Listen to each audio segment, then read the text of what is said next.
Hi everyone, Erin Ryan here from Colorfun Quilts, and I'm going to take you through some of the steps to building the different components for our Colorblock Craze quilt pattern. So we have both half rectangle triangles and curves that we're working with for this pattern. So I'm going to show you how to do both of those. So hopefully that feels a little less intimidating, and this can be a really fun, fast pattern to put together. So in the pattern, you will be cutting out 4 large rectangles like you see here, and they will be paired in 2s. The pattern has you cut them on the diagonal going from the bottom right corner to the upper left corner. So you can see I've done that for both of these colors. Now both of these fabrics will pair together to create 2 different half rectangle triangles. So all I need to do is swap. You can either swap the bottom halves or the top halves. It doesn't matter to make your paired combinations here. You also want to make sure that when you make that cut, your fabrics are right side up. Okay, so now that I have these paired together, I'm going to flip one onto the other. I'm going to align that diagonal edge all the way down. And what I'm looking for is that I have offset my top corner by about 1/4 inch. And it will do the same over here, about 1/4 inch. Okay, so you can pin this in place, or just take it to your machine, and what you're going to do is sew from this corner down the line to this corner with your 1/4 inch seam. Okay, so I'm going to fold both of these together and then head over to my machine and do that. Okay, so I went ahead and sewed my 1/4 inch seam all the way down. You can see it started right here at that overhang and ended again at that overhang.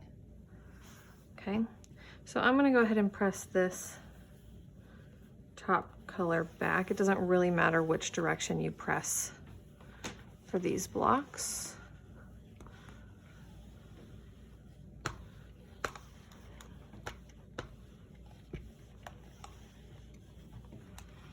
Okay, so there's one, and then I went ahead and did one of the other color pair.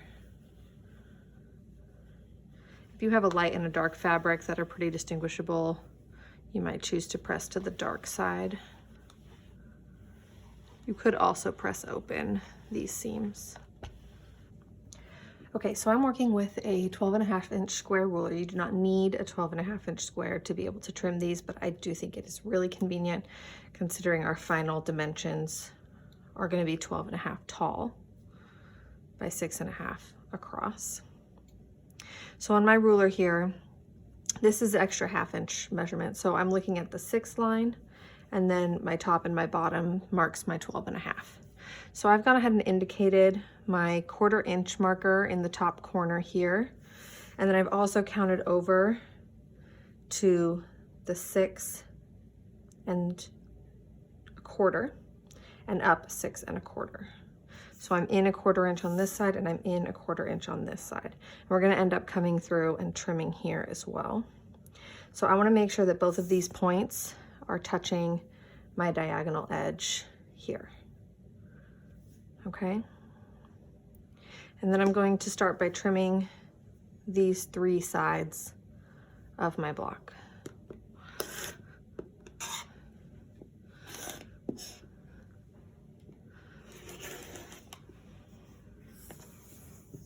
Okay, so now I can flip my ruler over. I can make sure that my dots line up still in those 2 diagonal corners, and that my 6 or 6.5 from the edge marker lines up against that straight edge that I've just trimmed. And so then I'll come in and I'll trim off this last edge. Okay, so the reason that we trim so that our 1/4 inch marker is on the line here is so that we actually end up with an 1/8 inch offset on the 2 corners. And so that when we sew with our 1/4 inch line, our 1/4 inch hits our point. This is different than a half square triangle where you want your corner, you want your diagonal seam to hit the corner directly.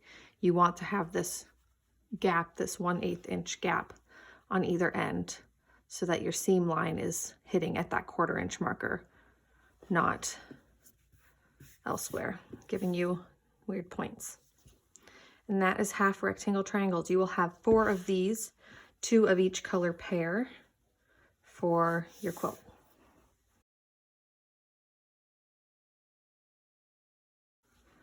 Okay, so now we're going to look at our curves, and there's 2 different types of curves in this pattern. There's the half circle curve, which will end up making our rounded rectangle ends. And then there's also the 1/4 circle, which will end up making our full circle piece in the end. So I'm going to start with our 1/4 circles. Okay, there are 14 of these in the pattern. So what I like to do, I have all of my pieces ready to go. And with them all right sides up, what I'm going to do is start by finding the centers by folding and just giving a light press to these blocks. Okay, so now I can see the center with that crease line. And I have them both right sides up. And what I'm going to do is take my outer piece and flip it so that it is facing right sides together. I'm going to line up the middles and I'm going to pin. Okay. I'm then going to take my ends here, angle them around so that they're facing along the bottom straight edge. Straight edges matching, corners matching. And I'll pin that on this side. And then I'll rotate this one around. Match up those corners and pin this side. Okay, and this is what I'll take to my sewing machine. So it'll look kind of floppy. If you want to go back in right now and add a bunch more pins to fit that curve, you absolutely can, if that's easier for you. I'm gonna just do this by hand as I head to the sewing machine. Okay, so I'll do that again. Let's match.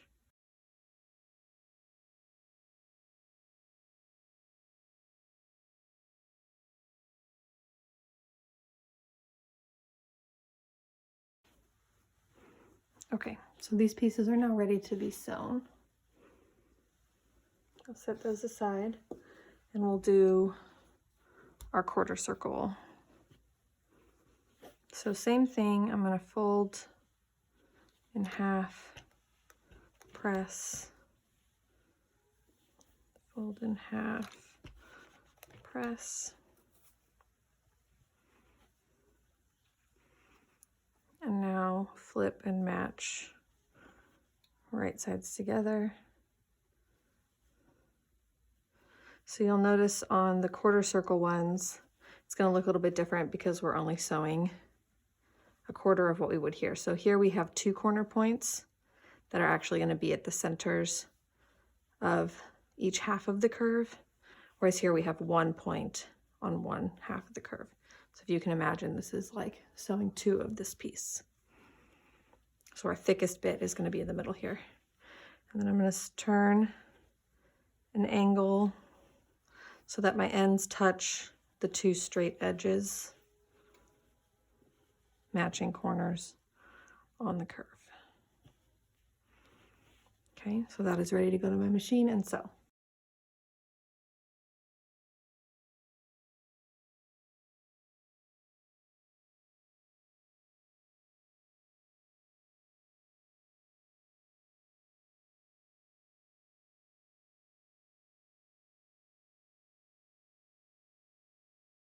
So all these curves are ready to be sewn. Let's go do that. Okay, so I'm ready to sew my curves. I have a couple of my half circle and a couple of my 1/4 circle. So I'm going to set most of these aside for the moment and start with a 1/4 circle. Okay, I'm sewing with just a regular stitch length of 2.4, and I have my 1/4 inch foot set. First thing I'm going to do is place my edge underneath the presser foot and stitch a couple lines. And I'm going to gently manipulate this background piece so that it starts to form to the curved edge of my colored fabric piece. And I will just gently work my way around, fitting the two together. These curves are going to be much tighter than the larger curves. Obviously, we're working with a lot smaller amount of fabric, so take your time to sort of shift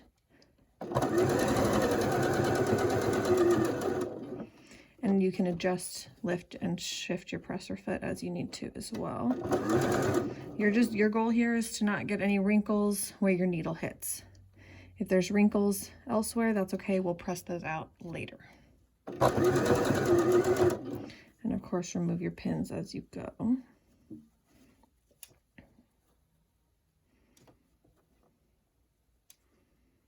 And like I mentioned before, you can go through and advance and pin all the way around, but I like to just manipulate the curve with my fingers as I have it under the machine.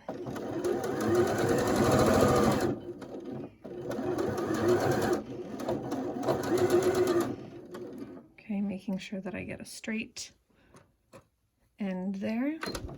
See, here's what that curve looks like, and I have all these little wrinkles from where my presser foot went through, but it's okay because as long as there's no wrinkles where I actually sewed, it will all press out great. All right, you can see that 1/4 inch all the way around as well. Really important to make sure that when you start and stop, you're getting that straight down and it doesn't veer out or in. That will really mess up the amount that you have left for that 1/4 inch edge. All right, so let's do one more of those.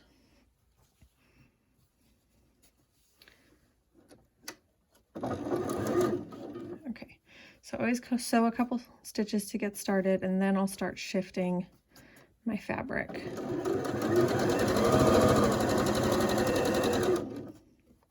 Take your time, go slowly, adjust as needed. See how a little bit of a pucker there, so I'm shifting to avoid that pucker.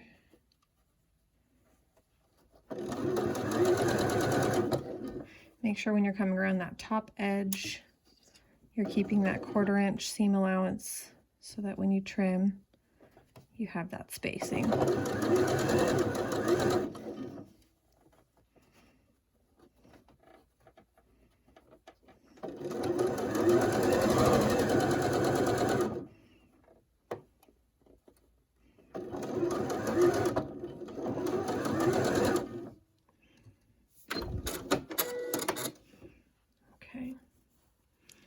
So again, here's that curve, looks wrinkly, but as long as there's no actual puckers where you've sewn, you'll be just fine. Okay,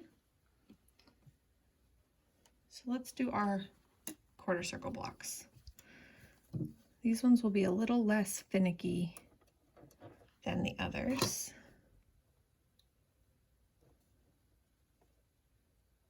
So again, I'm going to line up, sew a couple stitches, and then shift that curve.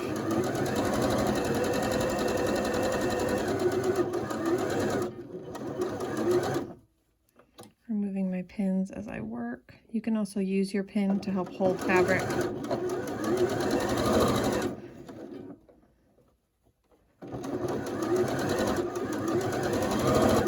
Your goal is not to overly stretch your fabric to fit, but you will have to manipulate it around the curve.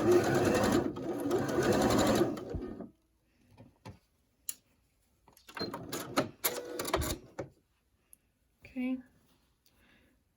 so here's that curve all the way around. And we'll do one more.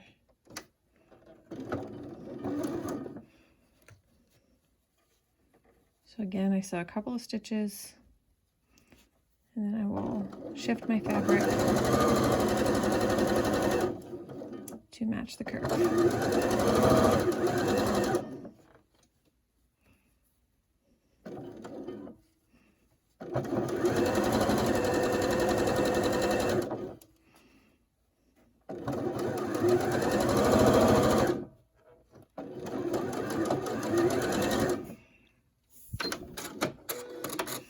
And a big reason that I pin my edges as well as my center point is so that I don't end up with either not enough or too much excess overhang on this outer piece. Okay, so that'll be a nice pretty curve when it's pressed.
Okay, so I'm ready to trim these. The pattern recommends a 6.5 inch square ruler. Again, it's not necessary for this, but it is, I think, very helpful to getting the right dimensions and getting them efficiently. Okay, so these quarter circle blocks will need to measure at their final trimmed state at 6.5 inch square. So I'm lining up my ruler centered, making sure that I keep a 1/4 inch of my background on either corner here. And then I'm just going to trim any sides that have overhang. Shouldn't be much. See, tiny little trimmings. Okay. But now this is square and I have a 1/4 inch here and a 1/4 inch here where my seam allowance is going to meet up. Okay, so let's do that again for this guy. 1/4 inch, 1/4 inch here and here. And then I'll trim.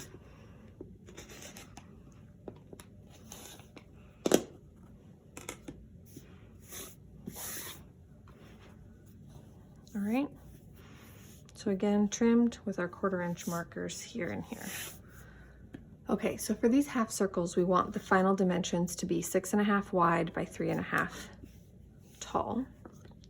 And I'm gonna look for my 1/4 inch measurements in 3 places on these. So on both edges, I want the 1/4 inch to be there, and also along the top edge.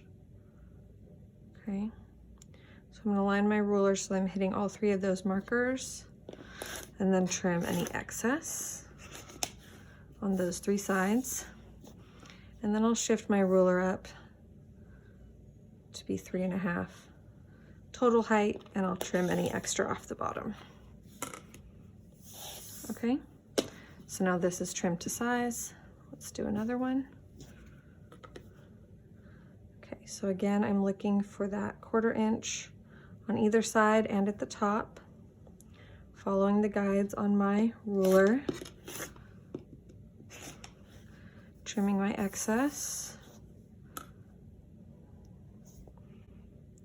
And then I like to shift up and trim off the bottom, but you could again just rotate your block in full. Okay. So now these pieces are trimmed as well. And these will pair with a longer solid rectangle of the matching fabric piece, fabric color, and create your long curved rectangle pieces.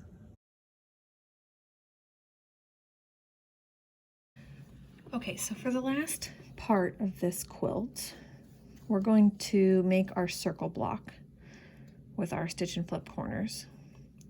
So I'm going to sew together my 4 quarter circles, just as the pattern states.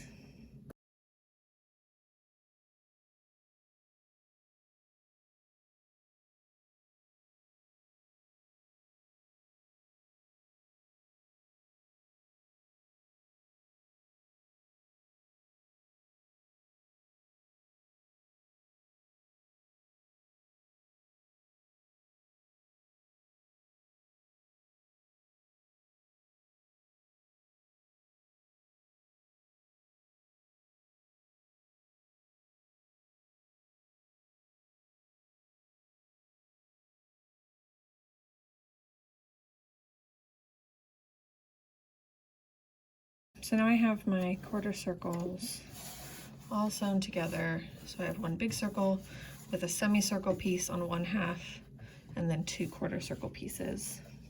So I'm going to press this really quick. Okay, so this block should now measure 12.5 inches square. And I'm going to now attach my strip of background fabric to the top of this circle.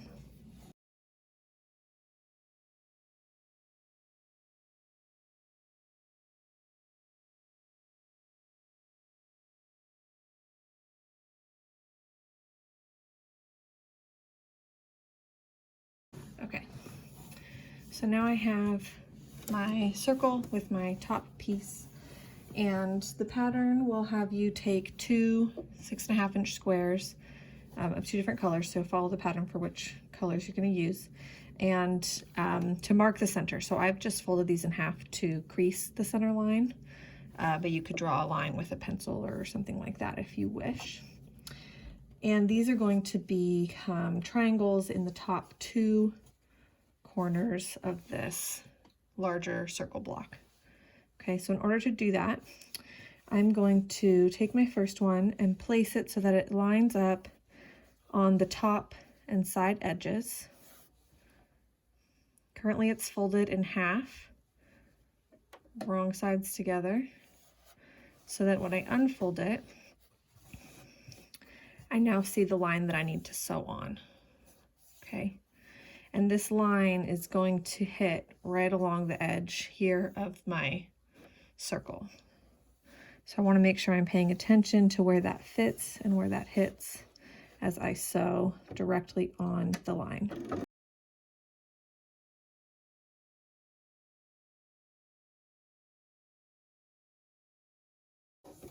Okay, so I have made this seam so that when I flip it open, that's what it will look like.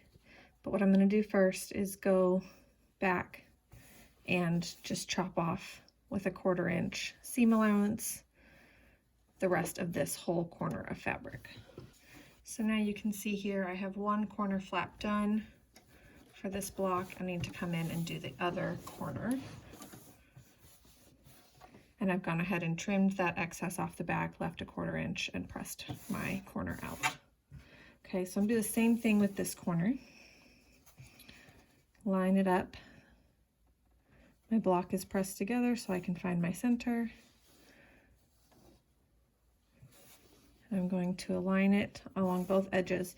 So you'll notice here, it's going to meet and overlap by 1/4 of an inch with this corner that we just attached, which is perfect because that will give us a nice point when we sew these blocks together and get our 1/4 inch seam there. All right, and again, it's going to feed just along the edge of this curve here.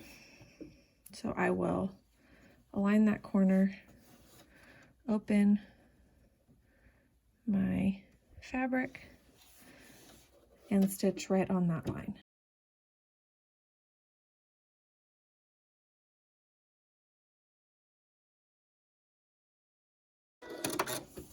Okay, so now when I fold this back, that is what the finished block will look like. I just need to cut off my excess here and press that open. All right, so that is the full circle block with the 2 stitch and flip corners. Okay, so I hope all in all this has been a helpful tutorial for you to learn how to make your circle block, your half rectangle blocks, and then your semicircle blocks that will become your rounded rectangles. These are all of the most complex bits to this quilt, and the rest of it goes together pretty simple from here. So I hope this has been a fun make for you. I'm excited to see your finished products.